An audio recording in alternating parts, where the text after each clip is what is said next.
نحمدہ ونصلی علی رسولہ الکریم اما بعد فاعوذ باللہ من الشیطان الرجیم بسم اللہ الرحمن الرحیم یا ایہا الناس قد جاءتکم موعظۃ من ربکم وشفاء لما فی الصدور وہدی ورحمۃ للمؤمنین قل بفضل اللہ وبرحمتہ فبذلک فلیفرحوا هو خیر مما یجمعون صدق اللہ العظیم و صدق رسولہ النبی الکریم۔ اساتذہ گرامی قدر، میرے پیارے طلباء و طالبات، السلام علیکم ورحمۃ اللہ وبرکاتہ۔ یہ ماہ رمضان ہے، اللہ اکبر، اور رمضان المبارک کے بارے میں آپ سب کو پتہ ہے، شہر رمضان الذی انزل فیہ القرآن، یہ وہی مہینہ ہے جس میں قرآن نازل ہوا تھا۔ اللہ، قرآن کیا ہے، میں اس پر آج آپ سے بات کروں گا، لیکن پہلے ذرا ایک بات سمجھ لیجئے۔ انسان جس کو ہم دیکھتے ہیں، یہ سر تا پا جو انسان ہمیں نظر آتا ہے، let me call it material man, یہ فزیکل مین۔ اس فزیکل مین کے اندر کیا ہے؟ اس میں ڈائجسٹو سسٹم ہے، اس میں ریسپیریٹری سسٹم ہے، اس میں نروس سسٹم ہے، اس میں سرکولیٹری سسٹم ہے، یہ سارے سسٹم مل کر اس کی زندگی بنتی ہے اور وہ چلتا پھرتا انسان ہے۔ یہ اچھی خوراک لیتا ہے تو صحت مند ہوتا ہے، امیونٹی لیول اس کا بلند ہوتا ہے، یہ خوبصورت بھی ہوتا ہے، یہ جوان اور صحت مند اور طاقتور رتن و مند ہوتا ہے۔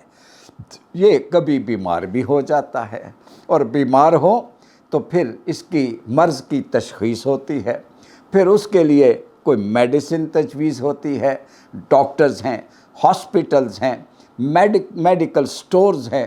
ذرا سی بات ہو، بچے کو ذرا سا کچھ بخار ہو جائے، ہم پریشان ہوتے ہیں، فوراً لے کے ڈاکٹرز کے پاس چلے جاتے ہیں، سمجھے؟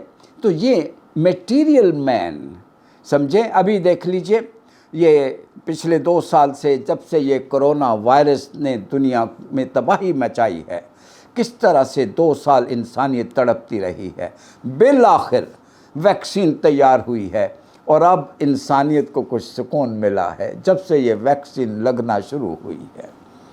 یہ بات سمجھ میں آ گئی ہے؟ اب ذرا غور کیجئے، یہ میٹیریل مین ہے، ایک مین اس کے اندر ہے which I call moral man۔ جس طرح سے اس میٹیریل مین، اس جسمانی انسان کے اندر مختلف سسٹمز ہیں، اسی طرح سے اس اندر والے انسان کا بھی ایک پورا نظام ہے۔ بوجھو، مورل بیہیویئر کس کا ہوتا ہے؟ اس میٹیریل مین کا؟ نو، وہ جو مورل مین ہے۔ سوشل بیہیویئر کس کا ہوتا ہے؟ بڑوں کا ادب کرنے والا کون ہوتا ہے؟ میٹیریل مین نہیں، وہ اندر والا انسان۔ اگر ظلم کرتا ہے تو اندر والا انسان۔ پولیٹیکل بیہیویئر، جی خریدا جائے، بک جائے، کون سا انسان ہے؟ اندر والا انسان، دا مورل مین۔ اکنامک مین کون سا ہے؟ اکنامک بیہیویئر کس کا ہے؟ یہ اسی شخص کا ہے جو اندر بیٹھا ہوا ہے، جو ویزیبل نہیں ہے، جو انویزیبل ہے۔ یہ بات میرا بیٹا اچھی طرح سمجھ لو، یہ اکنامک سسٹم کا تعلق اسی کے ساتھ ہے، پولیٹیکل سسٹم کا تعلق اسی کے ساتھ ہے، سوشل سسٹم کا تعلق اسی کے ساتھ ہے، مورل سسٹم کا تعلق اسی کے ساتھ ہے۔ آج ہم جو پریشان ہیں کہ پورے ملک میں کرپشن پھیلی ہوئی ہے، بولو یہ جسمانی انسان جی اس کا سبب ہے یا وہ اندر والا مورل مین ہے؟ تو آپ فوراً اس بات کا جواب دو گے کہ وہ اندر والا انسان ہے۔ اب میرے بچوں سنو، ہماری ساری توجہ کس پہ ہوتی ہے؟ ہماری ساری توجہ تو وہ نظر والے انسان، آنے والے انسان کی طرف ہے۔ اندر والے انسان کو ہم نے اگنور کیا ہوا ہے، اس کو ہم بھولے ہوئے ہیں۔ نظر آنے والا انسان، visible man, physical man, material man may be very healthy and very strong، لیکن اس کے اندر جو بیٹھا ہوا ہے مورل مین، وہ ہو سکتا ہے یہ بڑا صحت مند ہو اور وہ کمزور ہو، ہو سکتا ہے یہ بڑا خوبصورت ہو اور وہ بدصورت ہو. سناؤں قرآن آپ کو؟ اذا رأیتہم تعجبک اجسامہم، ان کو دیکھو تو ان کی پرسنالٹیز بڑی چارمنگ آپ کو لگیں گی، لیکن اندر سے جھانک کے دیکھو کأنہم خشب مسندہ، سوکھی ہوئی لکڑیاں ہیں اندر سے. میری بات سمجھ میں آ رہی ہے؟ دیکھنے والا انسان آئی سائٹ 6/6 ہے، سمجھیں، سماعت اس کی بہترین ہے، سارا جسم بہترین کام کر رہا ہے، لیکن اندر والے انسان کا حال کیا ہے؟ قرآن کے الفاظ میں سمن بکمن عمیون، یہ اندھے ہیں، یہ بہرے ہیں، اللہ اکبر، یہ گونگے ہیں. لہم قلوب لا یفقہون بہا، دل تو ہے لیکن غور کرنے والے نہیں. کون سا دل؟ یہ وہ مورل مین. وَلَهُمْ أَعْيُنٌ لَا يُبْصِرُونَ بِهَا، یہ والی میٹیریل آنکھیں تو دیکھ رہی ہے لیکن اندر والا انسان اندھا ہے. اسی طرح ہے وَلَهُمْ آذَانٌ لَا يَسْمَعُونَ بِهَا، یہ والے کان تو اچھی طرح سن لیتے ہیں لیکن وہ اندر والا انسان بالکل گونگا ہے، بہرا ہے، اندھا ہے. میری بات سمجھ میں آ رہی ہے؟ میں آج اسی کے بارے میں آپ سے بات کر رہا ہوں. اسی طرح ہو سکتا ہے یہ نظر آنے والا انسان بڑا صحت مند اور زندہ ہو، جی، چلتا پھرتا، ویری ایکٹیو، لیکن اس کے اندر والا انسان ہو سکتا ہے مرا پڑا ہو. Do you understand what I am saying? مردہ ہو. اور دیکھ لیجئے، دس از واٹ از ہیپننگ. اللہ اکبر. قرآن کو سنیے، افانت تسمع الموتى، کیا آپ مردوں کو سنائیں گے؟ اللہ اکبر. کیا مطلب؟ آپ ان کو زندہ مت سمجھیے، مردہ ہے. وما انت بمسمع من فی القبور، آپ ان کو کیسے سنا سکتے ہیں جو قبروں میں پڑے ہوئے؟ یہ زندہ انسانوں کی بات ہو رہی ہے. I hope you get what I am saying. آپ نے بات سمجھ لی ہے. اندر والا انسان، آج میں آپ سے پوچھوں، پاکستان کے اور دنیا کے جو ایشوز ہیں، economic issues, moral issues, social issues, political issues, ان سب کی ذمہ داری اس میٹیریل مین پہ ہے یا مورل مین پہ ہے؟ تو آپ فوراً کہو گے کہ مورل مین پہ ہے. تو میرے بچوں، ہم ساری توجہ میٹیریل مین پہ ہے، مورل مین کو ہم نے چھوڑا ہوا ہے. کبھی غور کیا کہ یہ بھی بیمار ہوتا ہے؟ اگر یہ بیمار ہو تو اس کا علاج کیا ہے؟ یہ صحت مند بھی ہو سکتا ہے، کمزور بھی ہو سکتا ہے. اس کی ڈائٹ کیا ہے؟ باہر والے انسان کی ڈائٹ میں کاربوہائیڈریٹس ہیں، فیٹس ہیں، پروٹینز ہیں، منرلز ہیں، یہ ہے، وہ ہے. اس کی ڈائٹ کون سی ہے؟ اس پر کبھی غور کیا آپ نے؟ اور اگر اس میٹیریل مین کا امیونٹی لیول بلند ہو تو مختلف قسم کے وائرس سے بچا رہتا ہے، اور اگر امیونٹی لیول لو ہو جائے تو بہت سارے وائرس اس پہ اٹیک کرتے ہیں. یہ اندر والا انسان، اس کا بھی اسی طرح سے امیونٹی لیول بلند بھی ہو سکتا ہے اور انتہائی کمزور بھی ہو سکتا ہے. بلند ہوتا ہے تو بے شمار برائیوں کے خلاف یہ ڈٹ جاتا ہے، اور اگر یہ کمزور ہو جائے، امیونٹی لیول ڈاؤن ہو جائے، تو پھر اس پر جتنی بھی مورل سوشل پرابلم ڈیزیزز ہیں اس پر حاوی ہو جاتی ہیں. یہ ہے وہ اصل میں ایشو جو میں آپ کو سمجھانا چاہ رہا ہوں. اس طرح سے اس کی ڈائٹ ہے، اس طرح سے اس کی بھی ڈائٹ ہے. جس طرح سے اس کا علاج ہے اسی طرح سے اس کا علاج ہے. اب بس آخری بات میں آپ سے پوچھنے لگا ہوں، بتاؤ، میٹیریل مین بیمار ہو جائے، یو ول ٹیک ہم ٹو ہاسپٹل. ڈاکٹرز ماشاءاللہ ایک سے ایک بڑھ کر موجود ہیں، دنیا بھر میں ہیں، میڈیسن بھی ہیں، سب کچھ ہے، ویکسینز ہیں. اور یہ مورل مین بیمار ہو جائے تو پھر اس کا علاج بتاؤ؟ کوئی ہاسپٹلز، ڈاکٹرز، کوئی vaccine? This is the point to be understood. ہم نے سارا زور باہر والے انسان پہ لگایا ہوا ہے، اندر والے انسان کو ہم نے چھوڑا ہوا ہے. اسی لیے کرپشن پھیلی ہوئی ہے، ریشل ڈسکریمنیشن نے ہمیں اپنے جکڑا ہوا ہے، اور اسی طرح سے اور بہت سارے مسائل جس میں دنیا بھی پریشان اور خاص طور پر ہم پاکستانی پریشان ہیں. بتاؤ، اس اندر والے انسان اگر بیمار ہو جائے تو اس کی ویکسین کون سی ہے؟ اللہ، بس یہی 2 پوائنٹ ہیں، میں آپ سے بات کروں گا۔ ایک اس کی خوراک کیا ہے، جس طرح سے میٹیریل مین کی ڈائٹ ہے بیلنسڈ ہونی چاہیے، سب کچھ اس میں ہو، اسی طرح سے اس کی بھی ڈائٹ ہے۔ وہ بیمار ہو جائے تو علاج ہے، یہ بیمار ہو جائے تو اس کا بھی علاج ہے۔ میرا کوشچن آپ سے یہ ہے، غور کرو اور مجھے جواب دو، اس کی ڈائٹ کیا ہے اور اس کا علاج کیا ہے؟ اب بولو ڈائٹ کیا ہے؟ اللہ اکبر، اللہ اکبر۔ میرا خیال ہے میرے بچے، امید ہے اس کو سمجھ گئے ہوں گے اور جواب دیں گے۔ میں نے جب بھی کبھی کلاس میں پوچھتا ہوں تو بچے فوراً جواب دیتے ہیں کہ اس کی ڈائٹ میں پہلی چیز نماز ہے۔ اللہ اکبر۔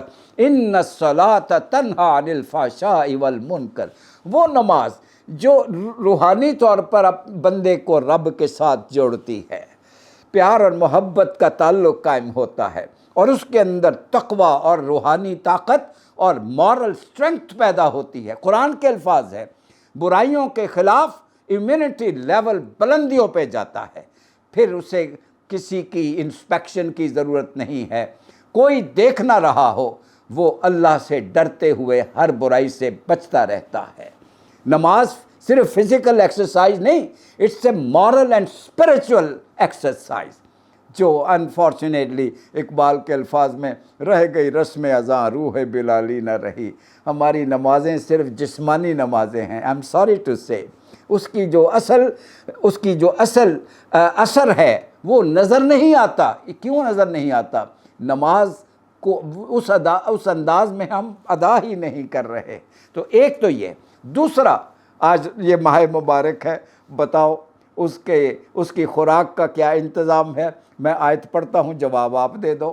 کتب علیکم الصیام کما کتب علی الذین من قبلکم لعلکم تتقون، یہ روزہ تم پر کیوں فرض کیا گیا ہے؟ بولو، لعلکم تتقون، تاکہ تمہارے اندر ایمیونٹی لیول بڑھ جائے، تقوی پیدا ہو جائے، مورل سٹرنگتھ آ جائے، سیلف کنٹرول آ جائے۔ پورا مہینے کی تربیت ہے، یہ بھی فزیکل ایکسرسائز نہیں ہے، یہ محض بھوک اور پیاس کا نام نہیں ہے۔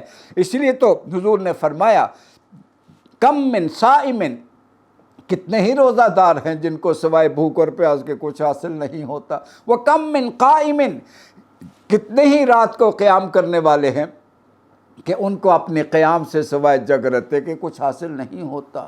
میرے بچوں، غور کرو اس بات پر۔ اگر صحیح انداز میں دیکھو بیٹا، میں اس کو بات تو سمجھاؤں گا۔ آپ کو اگر سر درد ہو رہا ہے، پیناڈول لیتے ہو، آپ کھاتے ہو، پانی کے ساتھ اس کو نگلتے ہو، وہ پارٹ آف بلڈ بنتی ہے، پھر جا کر اثر دکھاتی ہے۔ او بھائی، اگر آپ پیناڈول کی ٹیبلٹس کی بالٹی بھری ہوئی ہو، اپنے اوپر انڈیل لو، بتاؤ سر درد ختم ہوگا؟ نہیں۔ کیوں؟ آپ نے اس کو پارٹ آف بلڈ نہیں بنایا۔ اسی طرح سے نماز اور روزہ جب تک part of heart and civil نہ بن جائے، یہ روح میں نہ اترے، یہ اندر کو نہ بدل دے، اس وقت تک یہ ایسے ہی ہے جیسے کہ آپ اپنے اوپر پیناڈول کی بالٹی پوری انڈیل رہے ہو۔ یہ ہے اس کی خوراک۔ ابھی میں نے صرف ایک بات بتائی ہے، اور میں آپ کو میرا جی چاہتا ہے ذرا آپ کے ساتھ شیئر کروں۔ ایک مرتبہ ٹی وی پہ پروگرام چل رہا تھا، نثار بزمی صاحب تشریف لائے ہوئے تھے، خاتون نے تعارف کرایا اور ایک جملہ پہلے کہا، موسیقی روح کی غذا ہے، اور پھر نثار بزمی صاحب کا تعارف شروع کر دیا۔ نثار بزمی صاحب کی باری آئی، انہوں نے کہا، میں اپنے جتنے بھی ویورز ہیں اور لسنرز ہیں ان کو بتانا چاہتا ہوں، میری بچی نے کہا موسیقی روح کی غذا ہے، غلط ہے، میری زندگی موسیقی میں گزری ہے، لیکن میں سب کو بتانا چاہتا ہوں موسیقی نہیں، نماز اور قرآن روح کی غذا ہے۔ یہ نثار بزمی صاحب کے الفاظ مجھے آج تک یاد ہے۔ تو میرے پیارے بچوں، بس آخری بات، میں نے کہا تھا جس طرح ڈائٹ ہے، تو ڈائٹ میں میں نے 2 چیزیں بتا دی۔ ہاں، چونکہ اسلام انٹرنیشنل لیول پہ کمیونٹی پیدا کرنا چاہتا ہے، اس لیے ایک تیسری خوراک بھی ہے جس کو حج کہتے ہیں، زکوٰۃ بھی ہے۔ یہ 4 جو پلرز ہیں نا، یہ بیٹا 4 عبادتیں نہیں ہیں، یہ 4 ٹریننگز ہے، جس سے کوئی معاشرہ گزرتا ہے تو وہ بلندیوں پہ جاتا ہے۔ اسی طرح سے یہ تو خوراک ہو گئی، وقت نہیں اس لیے میں تفصیل میں نہیں جا رہا. دیکھو حج کے بارے میں کیا ہے, وَتَزَوَّدُوا فَإِنَّ خَيْرَ الزَّادِ التَّقْوَىٰ. او بھائی حج کے لیے جاتے ہو, سامان یہ کپڑے کھانا وغیرہ اپنے ساتھ لے جاتے ہو, لے جاؤ, لیکن جو سب سے اہم بات ہے, سب سے اہم چیز ہے, وہ نہ بھول جانا, وہ نہ چھوڑ جانا. وہ کیا ہے؟ تقویٰ, مورل سٹرینگتھ. اللہ اکبر. اپنی روحانی قوت کا سامان نہ چھوڑ دینا جو تم نے لے کے آنا ہے وہاں سے. تو یہ ساری چیزیں چونکہ اپنی جسمانی حالت میں موجود ہیں, میٹیریلی موجود ہیں, ان کے وہ اثرات مرتب نہیں ہو رہے, اس لیے کہ ہم اس کو اس طرح ادا نہیں کر پاتے. لاسٹ پوائنٹ کہ اس کا علاج کیا ہے. اللہ اکبر. اب اس میں وہ اس آیت جو پڑھی تھی, اب اس کا ترجمہ سنو, اسی کے اندر جواب ہے. یا ایھا الناس, ارے دنیا بھر کے لوگوں سن لو, قد جاءتکم موعظۃ من ربکم, اللہ کی طرف سے تمہاری پاس ایک نصیحت نازل ہو چکی ہے. خالی نصیحت نہیں ہے, شفاء لما فی الصدور, اور یہ وہ ویکسین ہے, یہ وہ علاج ہے, یہ وہ شفا ہے. کس کے لیے؟ جو روح اور دل کی بیماریاں ہوتی ہیں, جو انویزیبل مین, مورل مین کو جو بیماریاں لگتی ہیں, کرپشن کی بیماری, moral diseases, social diseases, political problem, economic issues, ان سب کا علاج قرآن میں ہے. او بچوں, قرآن کو اسکولوں اور چالیسووں کے لیے ہی نہ سمجھو, یہ تو ہمارے لیے بہترین ویکسین ہے جسے ہم بھولے بیٹھے ہیں. گھروں میں قرآن ہے اور ہم نے قرآن چھوڑا ہوا ہے. This is the point that I wanted to highlight. میرے بچوں نے اس نقطے کو سمجھ لیا ہوگا, انشاءاللہ پھر کسی روز ایکسپلین کریں گے. آج بس یہاں میں بات ختم کرتا ہوں اور اس دعا کے ساتھ اجازت چاہوں گا. اللہ کریم ہمیں اس قرآن کو, اس ویکسین کو, اس شفا کو اللہ ہمارے پورے پاکستان اور عالم اسلام کے لیے شفا بنا دے, ہماری بیماریوں کا علاج ہو جائے. وآخر دعوانا ان الحمد للہ رب العالمین. والسلام علیکم ورحمۃ اللہ وبرکاتہ.